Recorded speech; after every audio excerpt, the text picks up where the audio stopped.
Football চিরন্তন আবেগের নাম। খেলোয়াড়রা সেই আবেগ ধারণ করেন, দর্শকরাও করেন, তবে দর্শকদের আবেগের যেন কোনো সীমা পরিসীমা নেই। প্রিয় দলের হার জিতে আবেগে উপচে পড়ে। এবার সেই ভক্তরাই ঘটালো ভয়ানক কাণ্ড। পশ্চিম আফ্রিকার দেশ গিনিতে এক ফুটবল ম্যাচকে ঘিরে প্রতিদ্বন্দ্বী সমর্থকদের মধ্যে বাধে ভয়াবহ সংঘর্ষ। ফলে নিহত হয় অন্তত ১০০ জন এবং আহত হয় আরও বহু মানুষ।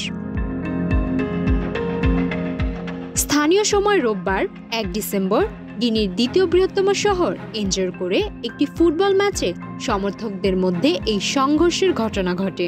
এনজের করে গিনির দক্ষিণ পূর্বাঞ্চলে অবস্থিত এবং রাজধানী কোনাক্রি থেকে প্রায় ৫৭০ কিলোমিটার দূরে।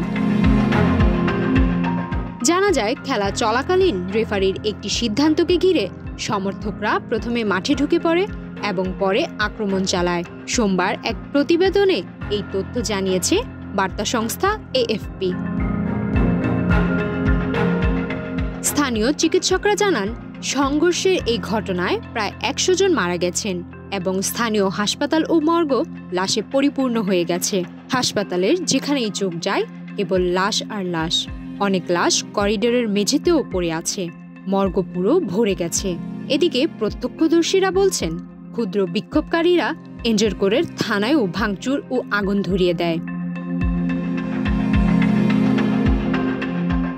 সামাজিক যোগাযোগ মাধ্যমে ছড়িয়ে পড়া ভিডিওগুলোতে দেখা যায়, স্টেডিয়ামের বাইরে রাস্তায় বিশৃঙ্খলার সৃষ্টি হয়েছে।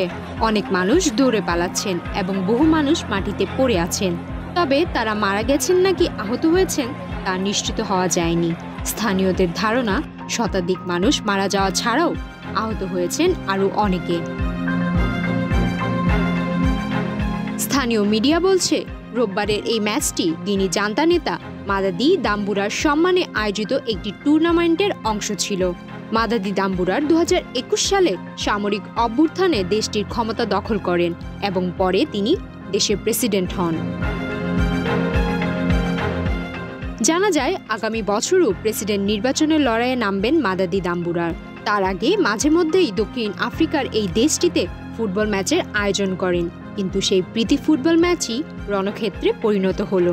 শতাধিক ফুটবল সমর্থকের মৃত্যুর খবরে এবার শোরগোল পড়ে গিয়েছে সর্বত্র। সুমায়া মিতু, বাংলাদেশ প্রতিদিন।